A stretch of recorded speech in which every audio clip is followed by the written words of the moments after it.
Hi friends, ഇന്നത്തെ recipe breakfast ആയിട്ടും അതുപോലെ ഈവനിങ് സ്നാക്സ് ആയിട്ടൊക്കെ ഉപയോഗിക്കാൻ പറ്റുന്ന ഒരു ഈസി റെസിപ്പിയാണ് ആൻഡ് ഹെൽത്തി റെസിപ്പിയാണ്. വളരെ പെട്ടെന്ന് നമുക്ക് ഉണ്ടാക്കിയെടുക്കാം. നേന്ത്രപ്പഴം കൊണ്ട് idiyappam. Welcome back to our channel. അപ്പോൾ വീഡിയോയിലേക്ക് പോകാം. ഇതിനായിട്ട് ഞാനിവിടെ 3 നേന്ത്രപ്പഴം എടുത്തിട്ടുണ്ട്. അത് സൈഡെല്ലാം കട്ട് ചെയ്തിട്ട് നമുക്ക് ആവിയിൽ വേവിച്ചെടുക്കാം. ഇത് തൊലിപ്പുണ്ടെന്നേ ഉള്ളൂ, പക്ഷേ പഴുപ്പ് കുറവായിരുന്നു. നന്നായി പഴുത്ത നേന്ത്രപ്പഴം നിങ്ങൾ എടുക്കാൻ ശ്രമിക്കുക. ഞാൻ തൊലി കറുപ്പ് കണ്ടിട്ട് വാങ്ങിയതാണ്, പക്ഷേ ഉള്ളത്ര പഴുത്തില്ല. ഇനി ഇതിനായിട്ട് നല്ല നൈസ് അരിപ്പൊടിയാണ് 2 കപ്പ്. ഞാനിവിടെ പാക്കറ്റിൽ വാങ്ങിയ അരിപ്പൊടിയാണ് എലൈറ്റിൻ്റെ. 2 കപ്പ് എടുത്തിട്ട് നമുക്ക് ഇതിലേക്ക്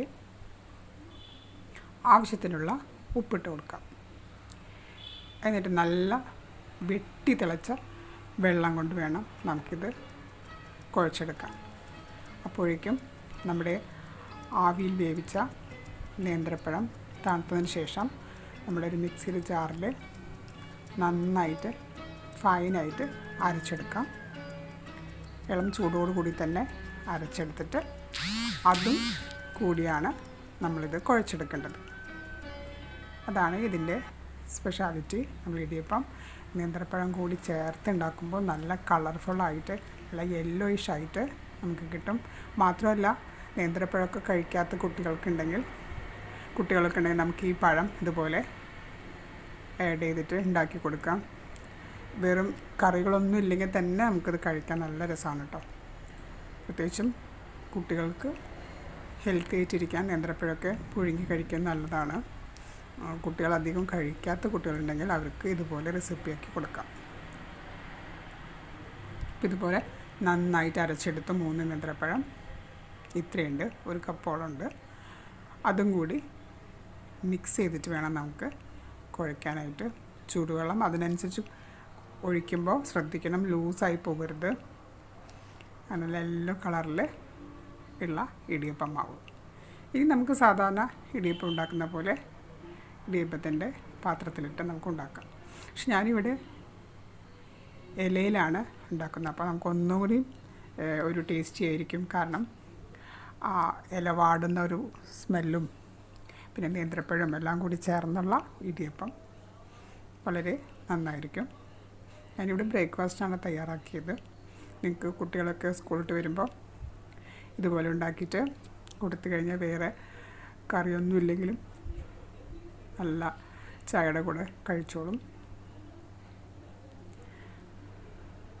ഞാൻ കുറച്ച് നാളികേരം ഇട്ട് കൊടുത്ത് സാധാ ഉണ്ടാക്കുന്ന പോലെ തന്നെ എല്ലാം ഇതുപോലെ ഉണ്ടാക്കിയെടുക്കാം. 2 കപ്പ് എന്ന് പറഞ്ഞാൽ അതിനനുസരിച്ച് നമുക്ക് ഇഷ്ടാനുസരണം കൂട്ടിയെടുക്കാം കേട്ടോ. ഇവിടെ എനിക്ക് 2 കപ്പ് അരിപ്പൊടി കൊണ്ട് ഉള്ള മാവും മതിയായിരുന്നു. കുറച്ചും കൂടി വേണമെങ്കിൽ അതിനനുസരിച്ച് പഴത്തിൻ്റെ അളവ് കൂട്ടിയെടുക്കാം. എന്നിട്ട് ഇതുപോലെ ശരിയാക്കിയെടുക്കാം. എൻ്റെ മരത്തിൻ്റെ അച്ചായതുകൊണ്ട് ഇത്തിരി ബുദ്ധിമുട്ട് തോന്നും കാണുമ്പോൾ. സാധാ പ്രസ്സറായിരുന്നു, അത് കേടായിപ്പോയി. അപ്പം ഞാനിതെടുത്തത് അതിൻ്റെ സ്പ്രിങ് ആക്ഷൻ പോയതുകൊണ്ട്. അപ്പോൾ ഇതെപ്പോഴും വീട്ടിലുള്ളത് കൊണ്ട് പിന്നെ ആ പ്രശ്നമില്ല, ഇതൊരിക്കലും കേടാവില്ലല്ലോ മരത്തിൻ്റെ ആയതുകൊണ്ട്. നമുക്കിതുപോലെ എല്ലാം തയ്യാറാക്കിയെടുക്കാം. നമുക്ക് ഈ ബ്രേക്ക്ഫാസ്റ്റ് ഇതുപോലെ പ്രസൻറ്റ് ചെയ്ത് കൊടുക്കുമ്പോൾ തന്നെ ഒരു ഭംഗിയാണ്. അതുപോലെ തന്നെ കഴിക്കാനും വളരെ ടേസ്റ്റിയാണ്, ഹെൽത്തിയാണ്. ഇനി നമുക്കിത് ആവിയിൽ വേവിച്ചെടുക്കാം. എല്ലാം ആക്കിക്കഴിഞ്ഞാൽ 2 സെറ്റായിട്ട് നമുക്കിത് ആവിയിൽ വേവിച്ചെടുക്കാം.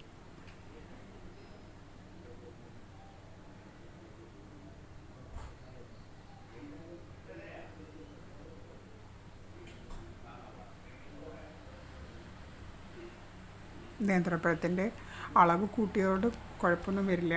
ഒന്നുകൂടി നല്ല കളറായിട്ട് കിട്ടും. യെല്ലോ കളർ ഒന്നുകൂടി നല്ല തെളിഞ്ഞ് നിൽക്കും.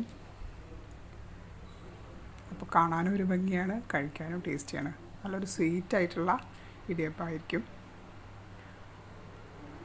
ചെറിയൊരു പുളിരസം ഉണ്ടായിരുന്നു, കാരണം ഇത് പഴുപ്പ് കുറവായിട്ടുള്ളതുകൊണ്ട് ചെറിയൊരു പുളിരസം, എന്നാൽ മധുരം. അങ്ങനെയുള്ള ഒരു ഇടിയപ്പമായിരുന്നു ഇന്നത്തെ ബ്രേക്ക്ഫാസ്റ്റിന്. നല്ല പഴുത്തതാണെങ്കിൽ ആ പുളിരസം കിട്ടില്ല. നല്ല മധുരമുള്ള നാളികേരപ്പാലൊക്കെ ചേർത്തിട്ടും ഇടിയപ്പം കഴിക്കുമല്ലോ. അപ്പോൾ പിന്നെ നാളികേരപ്പാലിൽ പഞ്ചസാര ഇടാതെ തന്നെ കുട്ടികൾക്ക് നാളികേരപ്പാലും ഈ ഇടിയപ്പം കൂടി കൊടുത്താലും നമുക്ക് എളുപ്പത്തിലുള്ള ഒരു ബ്രേക്ക്ഫാസ്റ്റ് റെഡിയായി. ഞാനിവിടെ ബീഫ് കറിയുടെ കൂടെയാണ് സെർവ് ചെയ്തത്. അപ്പോൾ എല്ലാവരും ഇതുപോലെ ട്രൈ ചെയ്ത് നോക്കുക. അതുപോലെ തന്നെ വീഡിയോ കമൻ്റ് ഇടാൻ മറക്കരുത്. നിങ്ങൾക്ക് ഇഷ്ടപ്പെട്ടാൽ ലൈക്ക് ചെയ്യാനും ഈ വീഡിയോ ഷെയർ ചെയ്യാനും മറക്കരുത്. സബ്സ്ക്രൈബ് ചെയ്യാത്ത കൂട്ടുകാരുണ്ടെങ്കിൽ സബ്സ്ക്രൈബ് ചെയ്യുക. എന്നിട്ട് കൂടെ കാണുന്ന ആ ബെല്ലൈക്കനൊന്ന് പ്രസ് ചെയ്ത് വിടാം. അപ്പം ഞാനിടുന്ന വീഡിയോസിൻ്റെ നോട്ടിഫിക്കേഷൻ നിങ്ങൾക്ക് ഉടൻ തന്നെ കിട്ടുന്നതായിരിക്കും. ഇതുപോലുള്ള സിമ്പിൾ ആൻഡ് ഹെൽത്തി റെസിപ്പി വീണ്ടും എൻ്റെ ചാനലിൽ ഞാൻ അപ്ലോഡ് ചെയ്യുന്നതായിരിക്കും. വീണ്ടും നല്ലൊരു റെസിപ്പിയുമായി നെക്സ്റ്റ് വീഡിയോയിൽ കാണാം. Thanks for watching.